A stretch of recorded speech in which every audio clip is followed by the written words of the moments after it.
Bismillahirrahmanirrahim. Alhamdulillahirabbil alamin wassalatu wassalamu ala asyrafil anbiya'i wal mursalin wa ala alihi washabihi ajma'in.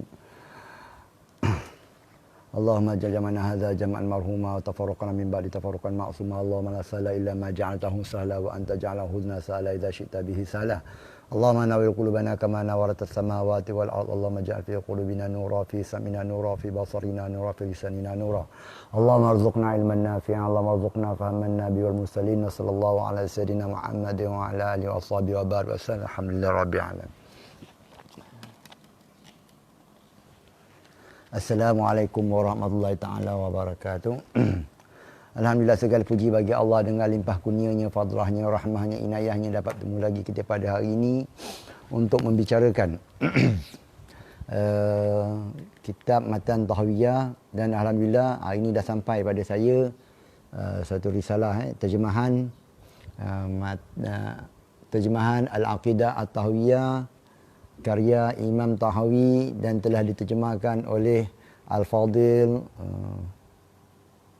Ustaz Raja Ahmad Ustaz Raja Ahmad Mukhlis bin Raja Jamaluddin Al-Azhari, antara penterjemah yang masyhur lah ya.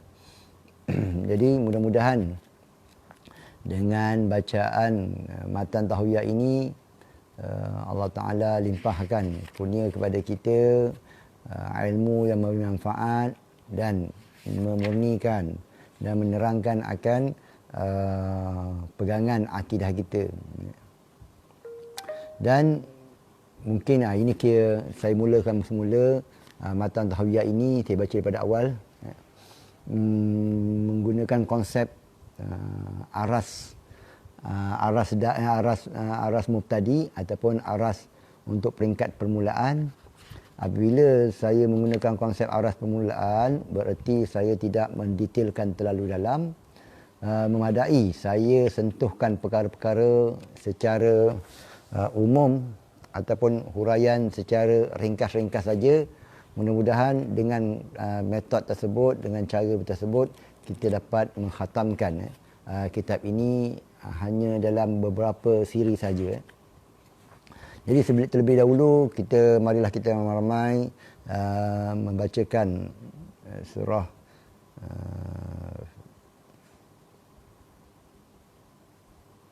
Fatihah dan kita hadiahkan dengan bacaan tersebut kepada pengarang kitab ini, iaitu Imam Tahawi, dan juga tak lupa juga kepada Ustaz Raja Ahmad Mukhlis ni, kerana usaha beliau menterjemahkan matan ini serta mereka-mereka yang terlibat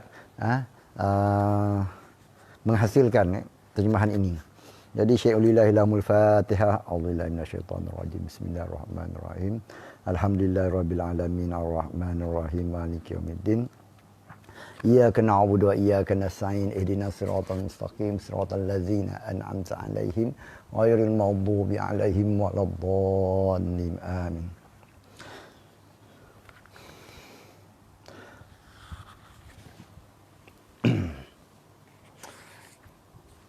Muqaddimah. Qala Syekhul Al-Imam Alamul Islam Hujjatul Anam Abu Ja'far At-Tahawi Al-Hanafi Al-Misri. Berkata Syekh Imam Al-Alim Al-Alamah Hujjatul Anam Abu Ja'far At-Tahawi Al-Hanafi Al-Misri telah berkata, Alhamdulillahi Rabbil Alamin wal aqibatu lil muttaqin wa sallallahu ala sayyidina Muhammadin wa ala alihi wa sahbihi ajma'in.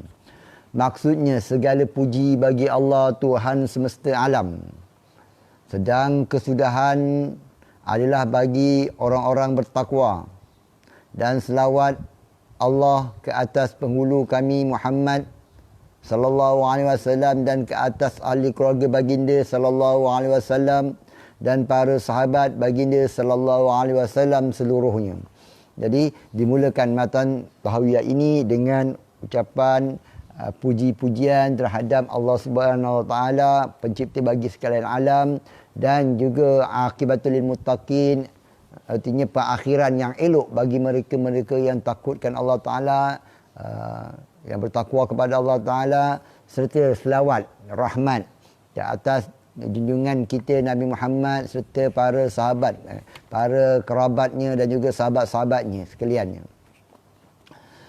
Seterusnya Imam Abu Ja'far Tahawi Al-Hanafi Al-Misri berkata, "Hadza zikru bayani i'tiqadi ahli sunnati wal jama'ati ala mazhabi fuqahil millah.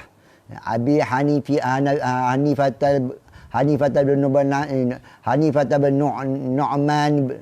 Nu'man bin Thabit al-Kufi wa Abi Yusuf Ya'qub bin Ibrahim al-Ansari wa Abi Abdullah Muhammad bin Hasan al-Shaybani rahmatullahi alaihim ajma'in wa ma ya'taqiduna min usuliddin wa yadinuna bihi rabbal alamin."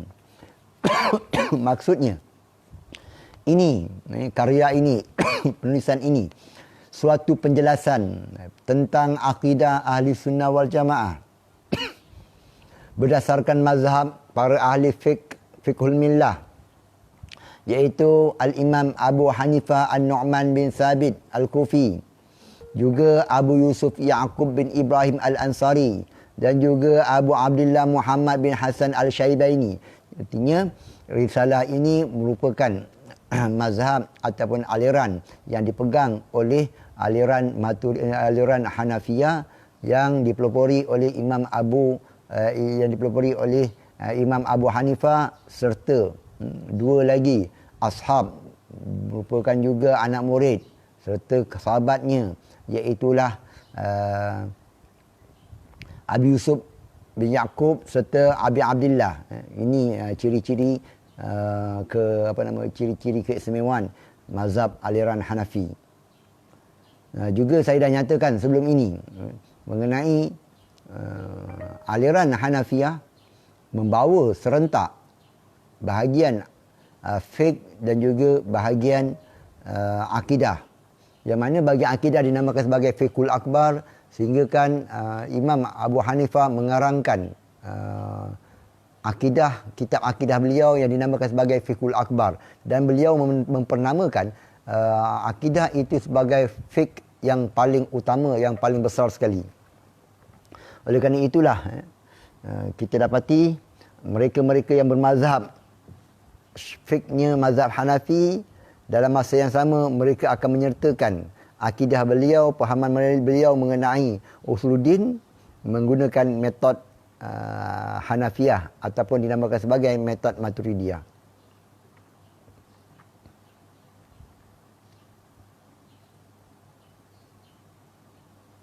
Jadi matan ini membicarakan perkara-perkara usuluddin, asas-asas bagi agama, ataupun dinamakan sebagai ilmu kalam, ataupun dinamakan sebagai ilmu akidah, ataupun dinamakan sebagai ilmu tauhid, pelbagai nama lagi, yang menunjukkan bahawasanya hebatnya, luasnya, pentingnya ilmu tersebut. Apabila banyaknya nama menunjukkan pentingnya perkara tersebut. Sebagaimana seseorang yang mempunyai kedudukan yang tinggi, maka pelbagai gelaran yang diberikan kepada orang tersebut, seperti Nabi Muhammad sallallahu alaihi wasallam. Oleh kerana Nabi itu mempunyai kedudukan yang tinggi di sisi Allah Taala, maka Nabi itu mempunyai pelbagai-bagai nama, pelbagai-bagai gelaran, Ahmad, Amin, Taha, Yasin dan sebagainya. Dan dengan prinsip-prinsip ajaran inilah mereka mengabdikan diri kepada Allah Subhanahu Wa Taala serta Tuhan semesta alam. Bermakna ilmu akidah ini merupakan asas. Dengan asas inilah mereka mengabdikan. Dengan kepercayaan inilah maka mereka mengenal Allah Subhanahu Wa Taala, yang mana dasar inilah sebagai tunggak, sebagai asas, sebagai punca terbitnya sifat kehambaan mereka kepada Allah Ta'ala. Lalu dengan tonjak itu, lalu dengan asas itu, maka lalu dengan punca tersebut, maka mereka mengabdikan segala perbuatan mereka itu, sama ada perbuatan yang berbentuk zahir ataupun perbuatan yang berbentuk maknawi, berbentuk batini, berbentuk dalaman, menuju kepada Allah Subhanahu Wa Ta'ala. Kalau asasnya itu merupakan asas yang reput, maka amalan-amalan mereka itu dikhawatiri tidak sampai kepada maksud. Oleh kerana itulah Imam Ghazali rahimahullahu taala memberikan tamsilan, akidah seorang itu seumpama sebiji benih. Yang mana benih itulah merupakan iman. Benih itulah merupakan akidah. Dengan benih itu, lalu manusia memperolehi benih tersebut, ditanamnya. Apabila ditanam, maka ditanam itulah yang dinamakan sebagai perbuatan-perbuatan hamba. Ditanam, dilihat pula pada apa dia? Tanah yang subur ataupun tidak subur. Apabila ditanam pada tanah yang subur, bermakna dia melakukan mengikut syarat-syarat yang ditentukan oleh Allah Subhanahu Wa Taala. Maka apabila ditanamkan pada tanah yang subur, lalu dilihat pula, diteruskan pula tanaman tersebut dengan penjagaan, dengan dibaja. Jadi perbuatan dibaja itu merupakan amalan-amalan hati. Merawat, meracun rumpai, meracun serangga-serangga, artinya menjaga tanaman itu tumbuh dengan elok, merupakan perbuatan-perbuatan yang dibangsakan kepada dalaman kita, iaitulah terhindar daripada riya, ujub, sum'ah dan sebagainya. Lalu apabila daripada benih yang segar tadi, apabila ditanam pada tanah yang sesuai, tanah yang subur, lalu dijaga, iaitulah diteruskan dengan amalan-amalan penjagaan-penjagaan di dalam hati, maka diharapkan akan natijah ataupun menghasilkan buah-buah yang diharapkan. Maka pada ketika itulah dinamakan sebagai tawakal kita kepada Allah Subhanahu Wa Taala, iaitulah mendapat ganjaran-ganjaran setelah kita mati nanti. Jadinya berpunca daripada benih tadi. Kalau benih tadi merupakan benih yang buruk, benih yang tidak ada kualiti, maka hasilnya juga begitulah. Namun apabila benihnya tadi merupakan benih yang tulen, benih yang segar, benih yang akidah yang sahih, maka diharapkan selepas daripada itu dengan penjagaannya, dengan pengawalannya, dengan pembajaannya, mudah-mudahan hasil natijah daripada benih tersebut disusuli dengan amalan-amalan kita yang zahir dan juga amalan yang batin, diharapkan Allah Ta'ala menganugerahkan kepada kita balasan pahala yang yang setimpal, yang yang datang dengan limpah kurnia Allah Subhanahu Wa Taala. Lalu berkata lagi bab ketuhanan, fasal sebahagian sifat-sifat Allah. Kita bicara pula mengenai sifat-sifat Tuhan. Seterusnya Al-Imam Abu Ja'far At-Tahawi berkata, naqulu fi tauhidillahi mu'taqidina bi taufiqillahi innallaha wahidun la syarika lahu wa la syai'a yu'jizuhu wa la ilaha ghairuh. Maksudnya kami berkata pada mentauhidkan Allah dan beriktikad dengan taufik Allah Ta'ala. Jadinya Imam Tahawi memperkatakan, memperzahirkan, memperjelaskan, membicarakan tentang mentauhidkan Allah Ta'ala, mengesakan Allah Ta'ala. Lalu mereka yang mengesakan Allah Ta'ala itu dinamakan sebagai muwahhid, dan yang diesakan itu ialah Allah Subhanahu Wa Ta'ala dinamakan sebagai mutawahhid. Esakan akan Allah Ta'ala, mu'taqidina, hal keadaannya. Hal keadaan kami mengiktikadkan. Jadi ini membicarakan pegangan-pegangan di dalam hati yang merupakan sesuatu yang berbangsa maknawi, yang berbangsa di dalam berbangsa perkara dalaman kita. Pegangan tersebut, iktikad tersebut, perbuatan dalaman kita tersebut bi taufiqillah, dengan taufik Allah Ta'ala. Dengan taufik Allah Ta'ala artinya Allah Ta'ala menjadikan, Allah Ta'ala menentukan, Allah Ta'ala menjadikan perbuatan ketaatan kita yang berbentuk dalaman itu bersepakatan, bersesuaian, bertetapan dengan apa yang Allah Ta'ala perintahkan, dengan apa yang Allah Ta'ala redakan, dengan apa yang Allah Ta'ala kasihkan. Jadi Tidak semestinya perkara yang Allah Ta'ala inginkan itu merupakan ketaatan. Ada kalanya Allah Ta'ala menentukan perkara-perkara yang tak elok. Namun, ada kalanya juga Allah Ta'ala menentukan perbuatan-perbuatan itu merupakan ketaatan. Sama ada perkara-perkara yang taat ataupun perkara yang tidak taat, maka kesemuanya di bawah ketentuan Allah Subhanahu Wa Taala dengan limpah kurnianya. Bitaufiqillah, dengan taufik Allah Taala. Jadi ungkapan isyarat di sini Imam At-Tahawi menunjukkan kepada kita dalam konsep simbolik bahawasanya beliau berakidah dengan akidah Ahli Sunnah wal Jamaah, iaitulah konsep ikhtiar dan juga usaha itu ada pada hamba. Namun ketentuan kesemuanya itu ditentukan oleh Allah Subhanahu Wa Taala. Apa yang dipegangkan, apa yang diperkatakan oleh kami, iaitulah Imam Tahawi. Innallaha wahidun, sungguhnya Allah Ta'ala itu esa, la syarika lahu. Allah Ta'ala itu bersifat dengan sifat wahdaniyah. Allah Ta'ala itu bersifat dengan keesaan. Esa pada zat, esa pada sifat, esa pada af'al. Bila Allah Ta'ala itu bersifat dengan esa, maka lanjutan daripada itu, la syarika lahu. Tidak ada sekutu baginya. Sama ada sekutu, artinya sekutu di sini kufu, bandingan. Nazir, artinya dia punya apa ni? Persamaan dia. Jadi, bila Tuhan itu esa, bila sebut esa, tidak adalah sama dengan dia.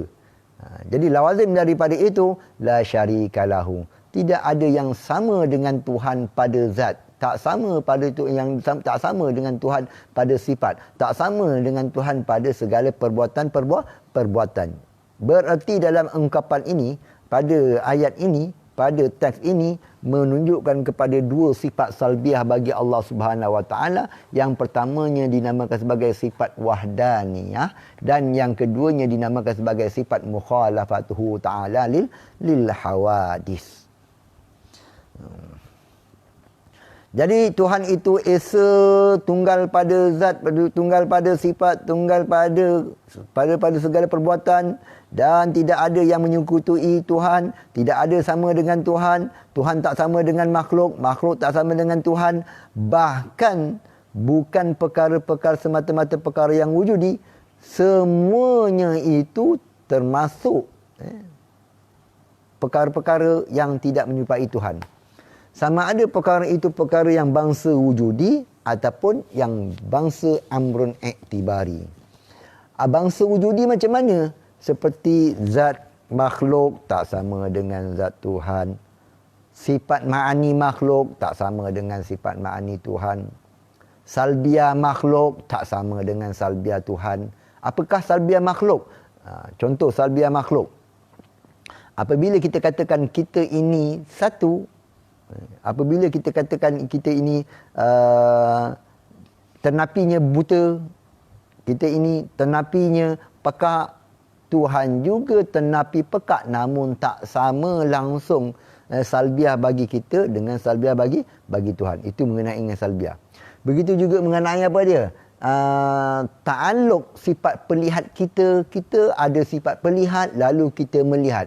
Melihat itu dinamakan sebagai ta'alluq bagi sifat pelihat. Allah Ta'ala ada sifat pelihat, tak sama dengan sifat pelihat kita. Allah Ta'ala ada ta'alluq, yang mana ta'alluq sifat pelihat itu dinamakan sebagai amrun iktibari. Kita juga ada sifat pelihat dan kita boleh melihat. Melihat kita, melihat Tuhan tak sama sekali. Jadi melihat itu dinamakan sebagai ta'alluq yang merupakan amrun iktibari. Tak sama langsung antara Tuhan dan juga makhluk. Jadi kesimpulannya macam mana? Tidak ada menyerupai Tuhan satu sekalipun. Apa jua kategori. Kita ada, Tuhan ada. Wujud itu perkara yang amrun iktibari. Tuhan itu wujud, amrun iktibari. Langsung tak sama wujud kita dengan wujud Tuhan. Wala syai'a yu'jizuhu. Dan tiada sesuatu pun yang dapat melemahkan Tuhan. Jadi,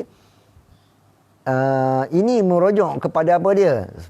Ternafinya perkara-perkara naqais, perkara-perkara kekurangan bagi Tuhan.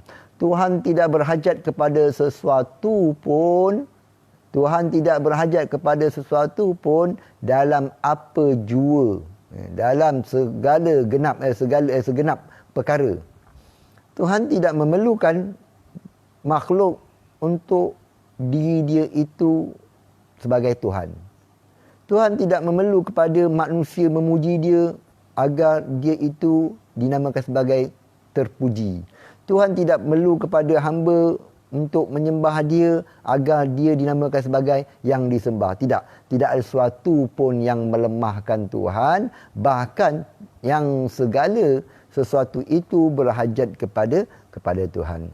Jadi Allah Ta'ala itu bersifat dengan ghani. Allah Ta'ala itu bersifat dengan kita namakan sebagai kategori apa dia? Perkara-perkara, sifat-sifat yang istighna, terkayanya Tuhan daripada segala sesuatu dan berhajatnya segala sesuatu itu kepada Tuhan. Jadi wala syai'a yu'jizu, tidak ada sesuatu pun yang melemahkan Tuhan. Jadi kalau tak ada pisang, tak ada pokok pisang, maka tak boleh jadi pisang. Tak boleh Allah Ta'ala jadikan buah pisang. Tidak begitu. Allah Ta'ala menjadikan akar pisang. Allah Ta'ala menjadikan batang pisang. Allah Ta'ala menjadikan daun pisang. Allah Ta'ala menjadikan jantung pisang. Allah Ta'ala menjadikan sikat pisang. Semua tersebut bukan bermakna Tuhan digagahi. Kalau Tuhan tak ciptakan perkara tersebut, maka Tuhan tidak boleh jadikan buah pisang. Tidak begitu. Bahkan Allah Ta'ala itu boleh layak untuk menjadikan buah pisang tanpa ada akar, batang, daun, pucuk jantung pisang, sikat pisang. Tanpa ada perkara tersebut, Tuhan boleh menjadikan buah pisang. Namun Tuhan menjadikan juga perkara-perkara tersebut, akar, batang dan semuanya itu atas dasar konsep adat ataupun sunanul kaun, ataupun nak menzahirkan bahawasanya hebatnya Tuhan. Bukan sahaja Allah Ta'ala menjadikan buah pisang, bahkan kesemuanya dijadikan oleh Allah Subhanahu Wa Ta'ala atas konsep hikmah. Kerana perbuatan Allah Ta'ala itu merupakan hikmah. Segala yang tercipta itu ada hikmahnya. Ada perkara hikmah yang kita mampu fikirkan dan ada perkara hikmah yang kita tidak mampu fikirkan. Contoh macam mana? Antara hikmah yang kita mampu fikirkan, Allah Ta'ala menjadikan batang pisang tersebut, akar-akar pisang tersebut. Dengan sebab ada akar pisang tersebut, adanya konsep perubahan pada tanah-tanah, berubah tanah-tanah. Begitu juga kita lihat antara hikmah Allah Ta'ala menjadikan apa dia? Pokok kelapa sawit. Ini cerita sikit. Pokok kelapa sawit. Antara hikmahnya apa dia? Boleh saja Allah Ta'ala jadikan buah sawit tanpa ada pokok. Namun Allah Ta'ala jadikan batang sawit, pokok sawit, akar-akar sawit. Antara hikmahnya ialah pokok sawit tadi dapat merubahkan, dapat mencorakkan tanah yang asalnya tanah yang tak berapa elok kepada tanah yang elok. Daripada tanah gambut boleh menjadi tanah yang biasa, yang subur dan sebagainya. Ala kulli hal, tiap-tiap yang Allah Ta'ala jadikan itu ada simboliknya, ada hikmahnya, sama ada kita tahu ataupun kita tidak tahu. Wala ilaha ghairu, dan tiada Tuhan yang layak disembah selain daripada Tuhan, daripada Allah Subhanahu Wa Ta'ala. Jadi wala ilaha maujudun, tiada ada suatu pun Tuhan. Tuhan tu apa dia? Tuhan itu ma'budun bihaqqin, sesuatu yang disembah sebenar-benarnya. Bila sebut saja bihaqqin dengan sebenar-benarnya, maka kita tidak membicarakan Tuhan yang tidak layak, Tuhan yang disembah bukan sebenarnya. Kita tidak bicarakan perkara tersebut. Yang kita bicarakan di sini ialah apa dia? Tidak ada suatu pun zat yang bersifat dengan uluhiyah, bersifat dengan ketuhanan. Tidak ada suatu pun kecuali Allah sahaja. Ini perbincangan yang cukup hebat, cukup banyak sekali apabila kita membicarakan tentang la ilaha illallah. Sebagian ulama mengatakan sebelum kita menafikan ilaha, menafikan ketuhanan-ketuhanan, telah pun diminsaitkan, telah pun disettingkan dalam minda kita Allah itu, kemudian barulah kita nafikan yang lain-lainnya. Jadi kesimpulannya, tidak ada suatu penyembahan pun, tidak ada sesuatu yang layak disembah kecuali dirinya sahaja. Al-Imam Abu Ja'far At-Tahawi berkata lagi, qadimun bila ibtida'in, daimun bila intiyahin, la yafna wa la yabidu wa la yakunu illa ma yuridu. Maksudnya dia bersifat dengan qadim. Qadimun, Allah Ta'ala itu bersifat dengan qadim. Kita dah bincangkan sebelum ini wahdaniyah Tuhan, mukhalafah Tuhan, lagi ini dua. Kemudian bicara pada ketika ini pula qadimun, bersifat dengan qidam. Maksudnya dia bersifat qadim. Qadim ini isim fa'il. Bila sebut saja qadim, artinya zat yang bersifat dengan qidam. Sebagaimana qadirun bererti zat yang bersifat dengan kudrah. Sebagaimana sami'un, zat yang bersifat dengan sama'. Jadi fa'ilun, isim fa'il di situ merujuk kepada zat yang bersifat dengan sesuatu sifat tersebut. Bila kita katakan karimun, ialah suatu zat yang bersifat dengan mulia. Bila kita katakan qadimun, berartinya suatu zat yang bersifat dengan kidam, bersifat dengan tiada permulaan. Lalu kata pengarang, dia bersifat qadim tanpa permulaan. Jadi qadimun itu ialah bila ibtida'in, Allah Ta'ala itu bersifat dengan qadimun, kidam ini artinya adamul iftitahil wujud, ataupun adamul awaliyatil wujud, tidak ada permulaan bagi kewujudan, ataupun kita kata tidak dimulai oleh ketiadaan. Berbagai-bagai huraian, berbagai-bagai tafsiran, kesemuanya menunjuk kepada ternafinya Tuhan itu ada permulaan. Ternafinya Tuhan itu berkait dengan masa. Ternafinya Tuhan itu berkait dengan ketiadaan. Oleh kerana itulah dibawakan dengan lafaz bila ibtida'in. Ini merujukkan kidam di sini bukan merujuk kepada maksud kidam yang bangsa lugawi, bukan sudut bahasa. Kerana dari sudut bahasa, kidam itu ialah kidam zamani, tempoh masa yang lama. Sebagian mereka mengatakan sekurang-kurang tempoh masa yang lama itu ialah setahun. Bukan juga bermaksud kidam idafi. Kidam idafi apa dia? Kidam idafi ni artinya nisbah antara bapa dan juga anak. Artinya macam mana? Antara bapa dengan anak, walaupun ianya sandar menyandarkan, tak ada bapa kalau tak ada anak. Kalau tak ada anak, maka tak ada bapa. Namun, bapa itu, penisbahan bapa itu terbit dahulu dari sudut zatinya berbanding dengan anak.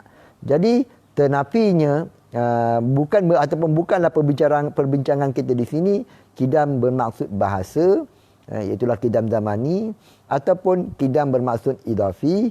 Bahkan yang dimaksudkan dengan kidam di sini ialah kidam yang zati, iaitulah kidam yang diistilahkan dengan tiada permulaan. Jadi Tuhan itu bersifat dengan kidam, bersifat dengan tiada permulaan, zatnya, sifat-sifatnya.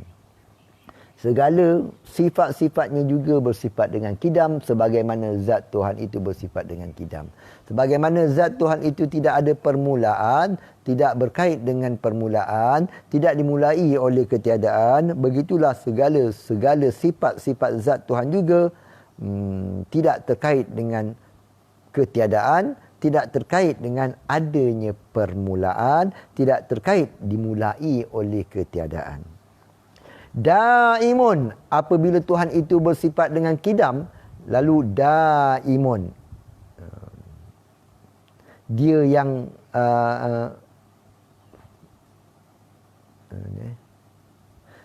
serta bersifat kekal, daimun bila intihain. Tuhan itu bersifat dengan kekal bila intihain, tanpa ada penghujung. Jadi yang tadi merujuk kepada salbiah iaitulah kidam, yang ini pula membicarakan tentang baqa'nya Tuhan, kekalnya Tuhan. Yang masuk kekal di sini ialah bila intihain, kekal yang zati, yang tidak ada penghujung kesudahannya, tidak ada pengakhiran zatnya, tidak ada pengakhiran bagi kewujudan segala sifat-sifatnya. Jadi baqa' di sini merujuk juga kepada baqa' yang zati, baqa' yang hakiki, kekal yang hakiki. Kekal hakiki artinya kekal dengan dirinya, bukan sebab, bukan dikarenakan oleh sesuatu yang lain mengekalkannya. Jadi Allah Ta'ala itu sebagaimana kidam-kidam zati, baqa' juga zati. Berbeza dengan hamba, berbeza dengan makhluk. Walaupun makhluk itu kekal, seperti syurga, neraka, kekal. Nikmat dalam syurga, azab dalam neraka itu kekal. Ia walaupun kekal, namun dikekalkan oleh Allah Subhanahu Wa Ta'ala. Jadi yang dimaksudkan dengan dikekalkan oleh Allah Ta'ala, baqa' juga, namun bakin ataupun baqa' kekal aradi, kekal yang mendatang, iaitulah disebabkan oleh sesuatu yang lain, iaitulah Allah Subhanahu Wa Ta'ala. Jadi kidam itu sifat salbiah bagi Allah Ta'ala, sebagaimana baqa' juga sifat salbiah bagi Allah Ta'ala. Namun sebahagian ulama mengatakan baqa' itu merupakan sifat ma'ani, dan sebahagian pula mengatakan kidam itu sebagai sifat nafsiyah. Ini perbincangan yang rumit, biar tinggalkan.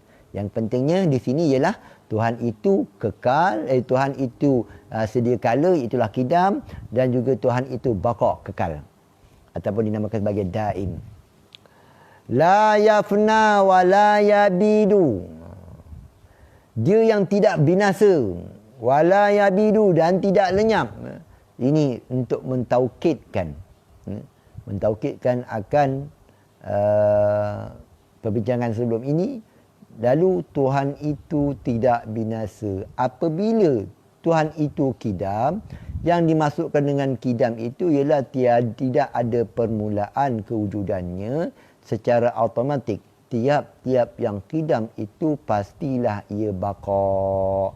Dan tak semestinya tiap-tiap baqa' itu ialah kidam, kerana segala syurga neraka itu kekal, dan tidak pula ia lenyap. Wala yakunu illa ma yurid. Apabila Tuhan itu tidak binasa, kunu illa ma yurid.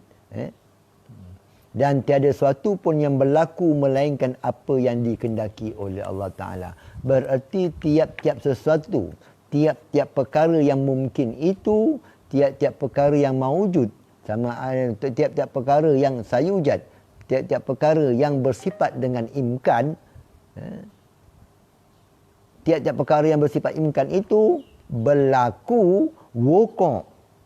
Keterjadiannya itu tidak akan berlaku kecuali apa yang Allah Ta'ala inginkan. Jadi tiap-tiap yang berlaku itu sama ada digagal, sama ada kita rasakan ianya perbuatan kita ataupun tidak, maka semuanya adalah keseluruhannya kembali kepada kehendak Allah Subhanahu Wa Ta'ala. Kita akan bincangkan perkara tersebut.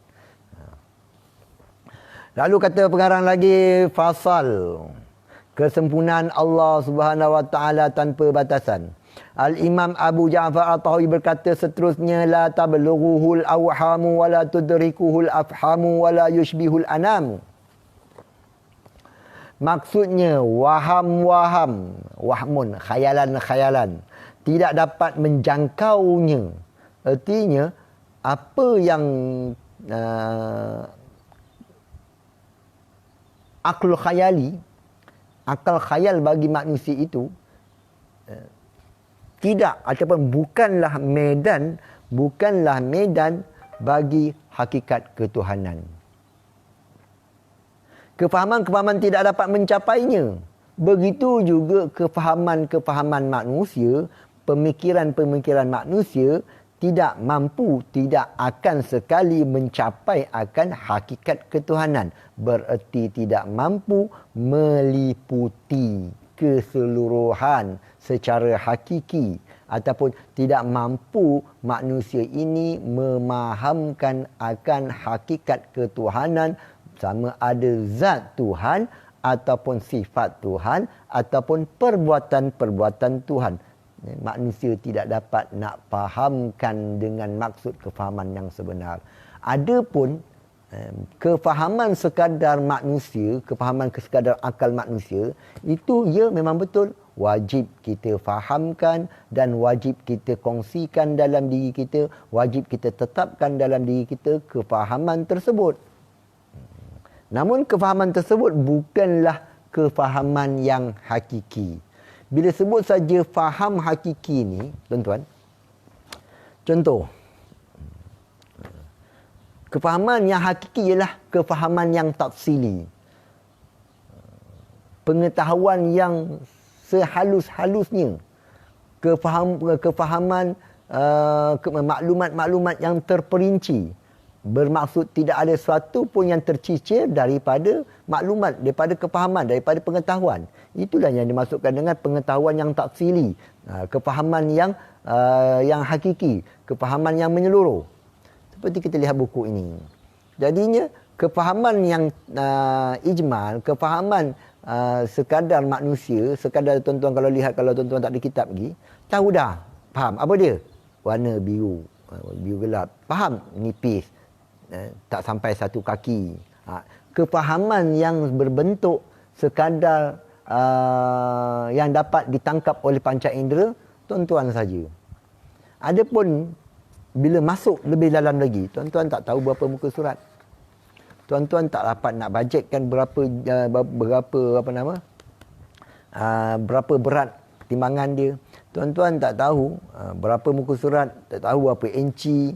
Tuan-tuan tak tahu berapa perkataan, tuan-tuan tak tahu berapa jarak space dia, tuan-tuan tak tahu jenis kategori kertas apa. Secara terperincinya tuan-tuan tak tahu. Tapi dalam masa yang sama tuan-tuan tahu, tuan-tuan faham sekadar kefahaman tuan-tuan, sekadar kemampuan tuan-tuan, iaitulah kecil, nipis. Tulisan Melayu, ada campur Arab, tulisan warna hitam. Sekadar kemampuan tuan-tuan. Tapi kefahaman itu bukannya pengetahuan yang hakiki. Pengetahuan yang hakiki bermaksud menyeluruh kefahaman tersebut. Begitulah juga kita fahamkan Allah Subhanahu Wa Taala, kita tahukan Allah Taala sekadar kefahaman kita. Namun kefahaman kita itu bukannya kefahaman hakiki. Yang dimaksud dengan kefahaman hakiki ialah kefahaman menyeluruh. Ini menunjukkan bahawasanya kefahaman seseorang antara seorang dengan yang lain itu ada tingkatan-tingkatan dia. Ada dia punya tafaut berlebih kurangnya. Antara kanak-kanak tak sama dengan kefahaman orang dewasa. Orang dewasa pula tak sama antara mereka yang orang awam dan juga mereka yang dalam para asatizah dalam bicara bab bahagian akidah. Para akidah, para ustaz-ustaz, para ilmuwan-ilmuwan agama dalam bicara akidah pula, antara mereka ada yang lebih tinggi dan ada yang sederhana, ada yang bawah. Begitu juga yang tinggi itu pula ada sekadar kefahaman dalam bentuk akal, dan sebahagian mereka bukan sekadar akal, bahkan mereka musyahadah dengan hati mereka. Ini tingkatan-tingkatan kefahaman. Oleh kerana itulah kata pengarang, la tablughuhul awhamu wa la tudrikuhul afham. Artinya hakikat ketuhanan, zat Tuhan, sifat Tuhan, perbuatan Tuhan sebenarnya tidak dapat dijangkau oleh khayalan-khayalan manusia. Kefahaman-kefahaman manusia tak dapat diidrakkan, diketahuikan. Kenapa? Wala yushbihul anam, dan tidak menyerupailah ia Tuhan tadi oleh segala makhluk-makhluk.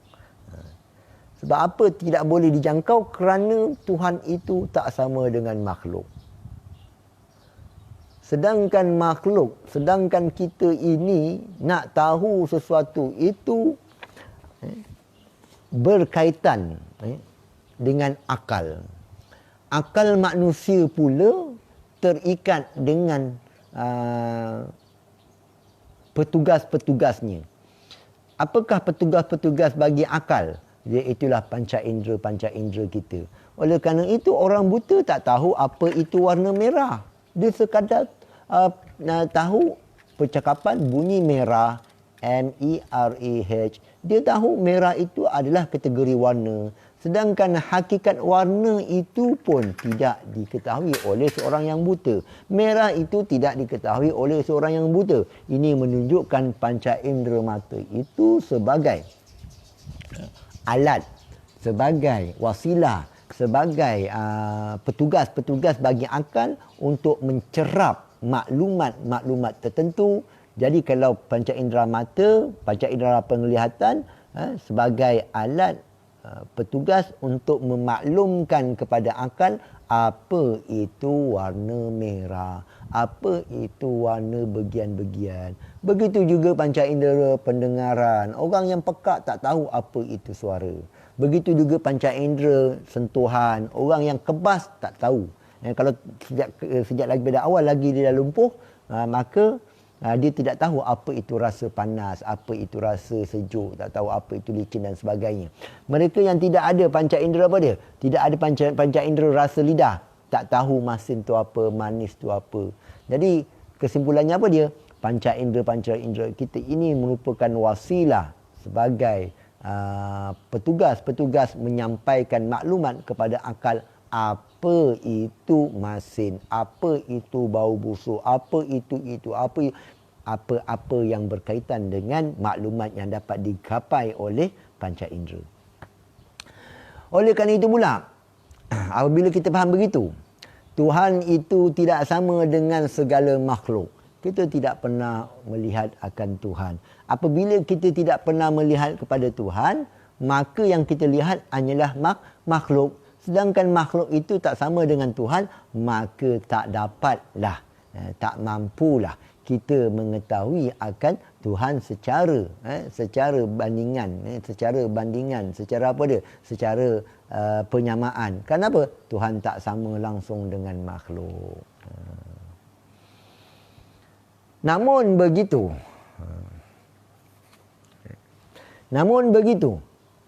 Allah Ta'ala memberikan nikmat pada diri kita, pelbagai-bagai makhluk yang ada pada diri kita, termasuklah tubuh badan kita, termasuklah alam sekeliling kita. Semuanya itu sebagai apa dia? Sebagai tamsilan, sebagai apa dia? Taqribul fahmi, sebagai untuk mendekatkan faham, sebagai analogi. Ini yang dinamakan sebagai menyamakan tapi tidak menyamakan. Ataupun dinamakan sebagai Imam Ghazali kata apa dia? Konsep apa dia? Konsep menghikayatkan, konsep memberikan analogi. Manusia melihat, Tuhan juga melihat. Allah Ta'ala beritahu kita bahawasanya dia itu melihat. Maka Allah Ta'ala jadikan kita sifat melihat, maka kita fahamlah, oh melihat itu bagian-bagian. Tuhan itu melihat, tak sama dengan makhluk. Namun kita fahamkan apa yang dimasukkan dengan melihat, iaitulah nyata. Jadi nyata ini, yang dimasukkan dengan nyata itu layak diisbatkan kepada Tuhan. Semata-mata nyata. Tidak lebih daripada itu. Hakikat selebihnya kita tak tahu. Bagaimana kita faham? Lihat, oh kipas berpusing. Kita faham. Nyatalah pada penglihatan kita akan bentuk kipas. Nyata itulah yang kita nak fahamkan Tuhan melihat. Sekadar kefahaman kita. Lebih daripada itu tidak. Oleh kerana itulah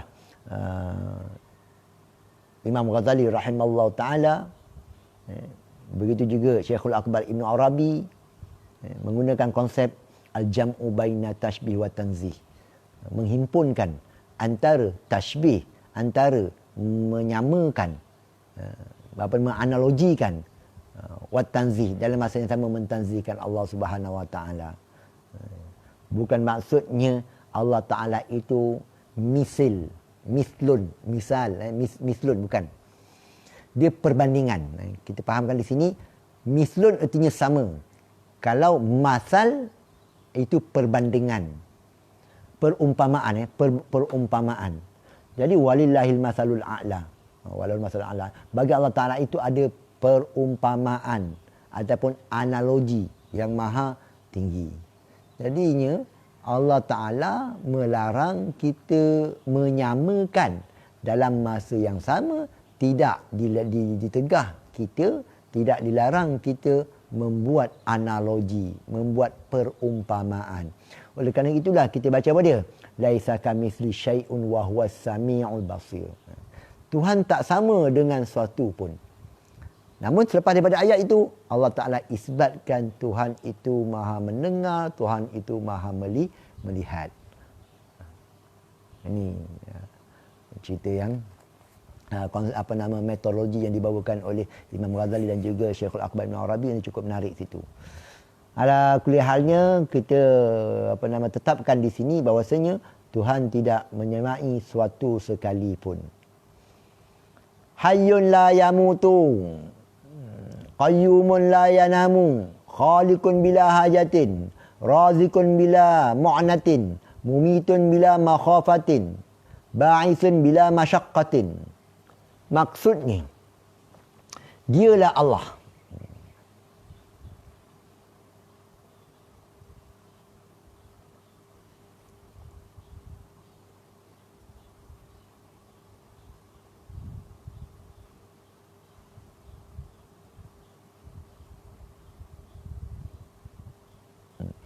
Tadi kita dah bicarakan tentang apa dia? Sifat wahdaniyah,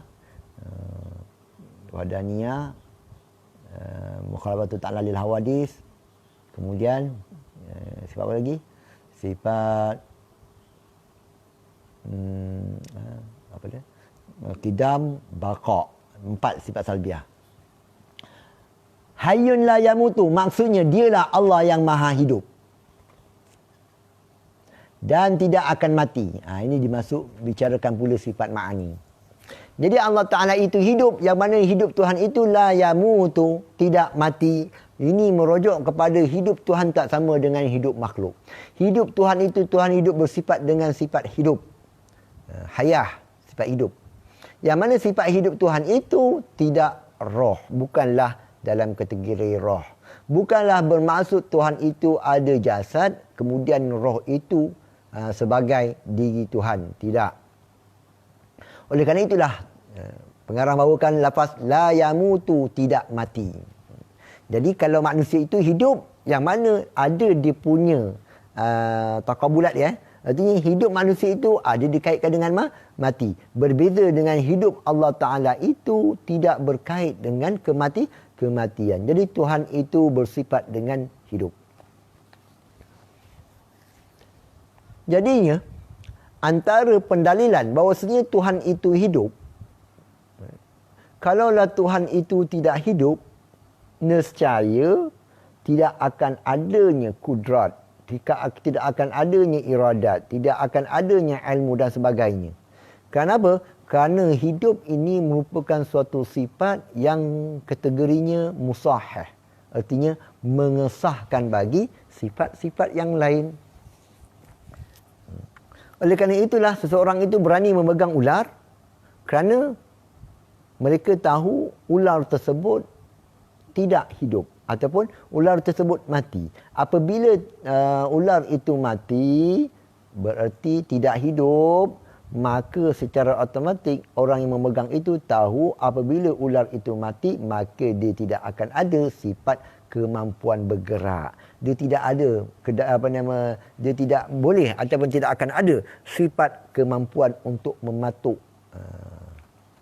Jadinya bergerak, kemampuan-kemampuan tersebut bergantung ataupun mengesahkan mengesahkan bagi kewujudan sifat bergerak tadi, iaitulah sifat hayah hidup. Jadinya apabila alam ini telah pun ada, ini menunjukkan adanya suatu kuasa. Yang mana kuasa itu pula pastilah bersifat dengan iradah. Mesti ada iradah. Iradah itu pula mestilah ianya tahu. Yang tahu tadi mestilah ianya hidup. Bila ianya hidup, pastilah adanya zat. Maka kefahaman di situ, apabila kita lihat alam ini telah ada, membawa kepada apa dia maksud? Pasti ada sesuatu Tuhan yang bersifat dengan hidup. Ini sifat ma'ani. Lalu kata pengarang lagi, qayyumun. Qayyumun la yanamu. Dialah Allah yang Maha Pencipta. Bukan tak.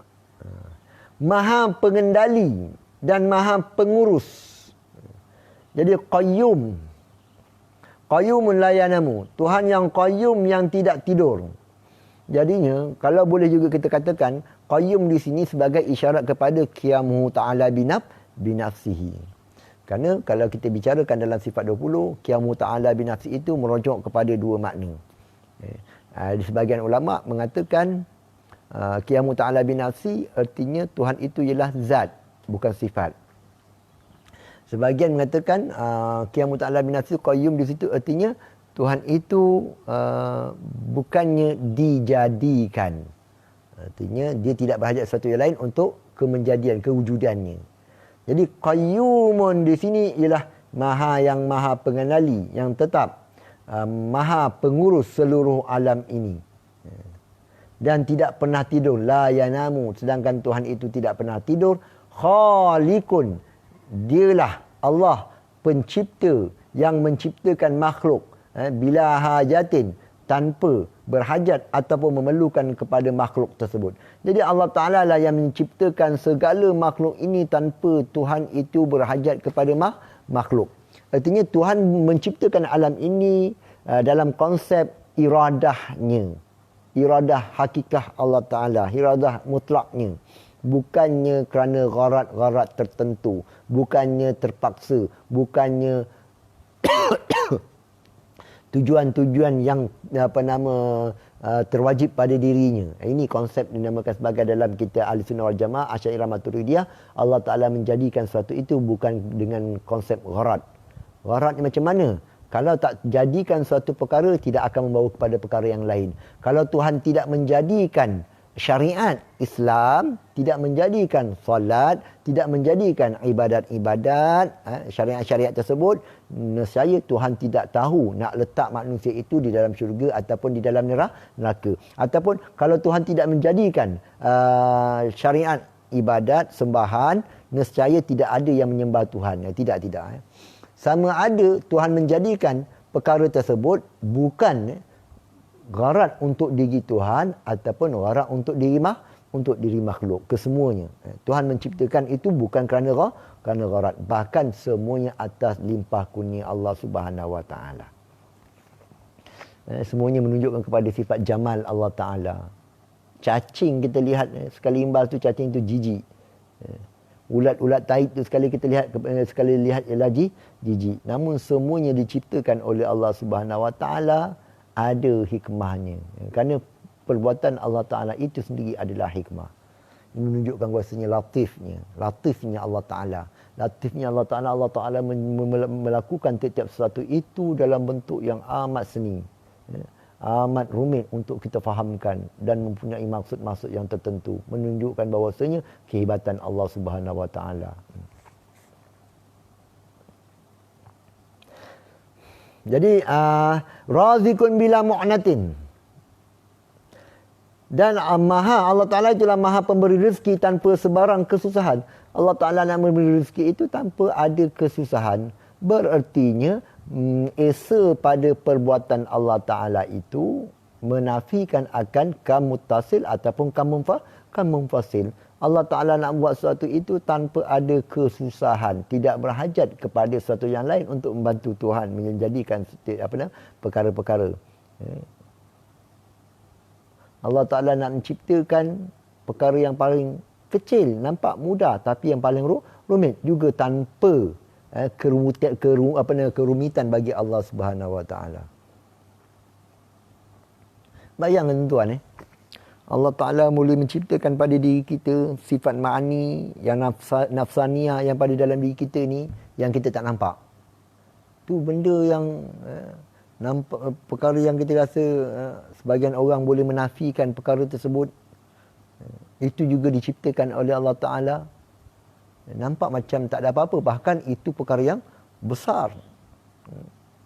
Sebagaimana Allah Ta'ala menjadikan tubuh badan kita. Allah Ta'ala menjadikan tubuh badan kita nampak saja kecil urat-urat yang halus. Namun sebenarnya perkara tersebut merupakan perkara yang utama dalam tubuh badan kita. Urat-urat tadi menyampaikan darah-darah. Perkara tersebut, citaan tersebut Allah Ta'ala menjadikan tanpa berkait dengan kesukaran dan juga kesusahan. Iza arada syai'an an yaqula lahu kun fayakun. Apabila Tuhan nak saja, jadi-jadilah. Sekelip mata saja.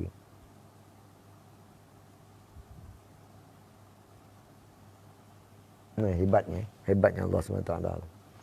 Sehingga kan macam mana Allah Ta'ala itu terang seterang-terangnya. Terangnya Tuhan itu kita tak nampak. Hebat Allah Ta'ala. Terang tapi tak nampak. Allah Ta'ala hijabkan kita dengan keterangan.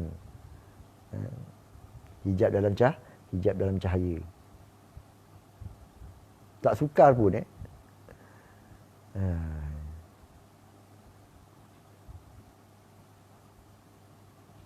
Mumitun bila makhafatin, Allah Ta'ala mematikan. Sebagaimana Allah Ta'ala memberi rezeki. Tanpa kesusahan pun, tanpa sukar pun. Allah Ta'ala memberi rezeki. Allah Ta'ala memberi rezeki. Maknanya tiap-tiap sesuatu itu telah pun ditentukan oleh Allah Ta'ala. Rezeki kita ini dinamakan sebagai rezeki al-madmun, yang telah dijamin oleh Allah Subhanahu Wa Ta'ala. Yang mananya perkara tersebut kita boleh lihat. Kata Imam Ghazali, kita pelajari pada yang Allah Ta'ala tunjukkan kepada burung-burung. Allah Ta'ala tunjukkan kepada burung-burung. Maknanya konsep rezeki yang dijamin itu, apabila kita lihat kepada burung-burung, burung-burung dia makan sekadar untuk seharian beliau. Dalam masa yang sama, esoknya dia yakin akan rezekinya kalau Allah Ta'ala tentukan adalah di situ. Tengok pada burung-burung, tawakal kepada sifat tawakal pada burung-burung tersebut. Ngayau. Yang penting apa dia? Usaha kita. Jadi sebagaimana Allah Ta'ala memberi rezeki tanpa kesusahan, begitu juga Tuhan mematikan matikan makhluk tanpa rasa takut Allah Ta'ala. Jadi sebagaimana tak susah menghidupkan rezeki, begitu juga Allah Ta'ala memusnahkan, mematikan sesuatu itu tanpa rasa takut pada diri Allah Subhanahu Wa Ta'ala. Sebab apa? Hidupnya manusia, matinya manusia itu tidak memberi efek kepada ketuhanan. Kerana Tuhan itu tidak berubah. Zat Tuhan tidak berubah, sifat Tuhan tidak berubah. Ketinggian Allah Ta'ala itu tidak berubah. Bukan bermakna dulu Tuhan itu tidak sembah, sekarang baru disembah. Bermakna Tuhan itu sebelum disembah itu bersifat dengan kekurangan, bila disembah itu bersifat dengan kesempurnaan. Tidak. Ba'isin bila masyaqqatin. Bahkan Tuhan itulah juga yang membangkitkan makhluk daripada kematian tanpa kesulitan. Di pada mahsyar nanti Allah Ta'ala, semasa hari kebangkitan nanti, Allah Ta'ala membangkitkan semula jasad-jasad kita. Sebagian ulama mengatakan pada hari kebangkitan tersebut, Allah Ta'ala, sebagian ulama mengatakan bumi ini dah hancur. Alam ini dah hancur lebur dah. Hancur lebur tersebut tapi dalam bentuk zara-zara yang halus. Termasuklah jasad-jasad kita dah jadi zara halus. Lalu pada ketika itu Allah Ta'ala menghimpunkan semula zara-zara halus kita, maka bercantumlah jasad kita, lalu dimasukkan semula roh kita. Jadi roh tak binasa, yang binasa ialah, yang hancur-hancur itu ialah jasad kita. Sebagian ulama mengatakan tidak. Manusia pada ketika itu, alam kita pada ketika itu dah hancur lebur, dah tak ada langsung dah. Lalu Allah Ta'ala menjadikan semula daripada tiada kepada ada zat jisim-jisim kita, lalu dimasukkan semula akan roh-roh kita. Jadi perkara tersebut tanpa ada sukar. Tak susah pun bagi ketuhanan. Sebagaimana yang berlaku kepada Uzair, seorang saleh selepas daripada zaman Nabi Musa, mengenai Uzair dan juga tunggangan dia. Dia melihat apa dia? Tunggangan dia mati. Dia melihat Allah Ta'ala menghidupkan semula tunggangan. Kuda ataupun himar tadi. Di depan mata dia. Pada ketika itu dia lihat Allah Ta'ala mengumpulkan semula zarah-zarah ataupun menjadikan semula tubuh tunggangan tadi di depan mata Uzair. Mazala bi sifatihi qadiman qabla khalqihi. lam yazdad bikaunihim syai'an lam yakun qablahum min sifatihi. Maksudnya, dia sentiasa bersifat dengan seluruh sifat-sifatnya. InsyaAllah kita sambung lagi pada masa yang akan datang. Ma zala bisifati qadiman. InsyaAllah kalau kita ada ni, kita sambung pada esok. Pada waktu yang sama dengan keizinan Allah Subhanahu Wa Taala. Segala yang benar itu datang daripada Allah Taala, segala kekurangan, kesilapan itu datang daripada diri saya sendiri. Saya akhir billah taufiq wa hidayah. Assalamualaikum warahmatullahi taala wabarakatuh. Bismillahirrahmanirrahim. Alhamdulillahirabbil alamin wassalatu wassalamu ala asyrafil anbiya'i wal mursalin wa ala alihi washabbihi ajmain. Allahumma ja'alna hadza jaman ma'ruma tafarraqana min ba'dihi tafarruqan ma'suma. Wa sallallahu ala sayyidina Muhammadin wa ala alihi washabbihi wa barik. Alhamdulillahirabbil alamin.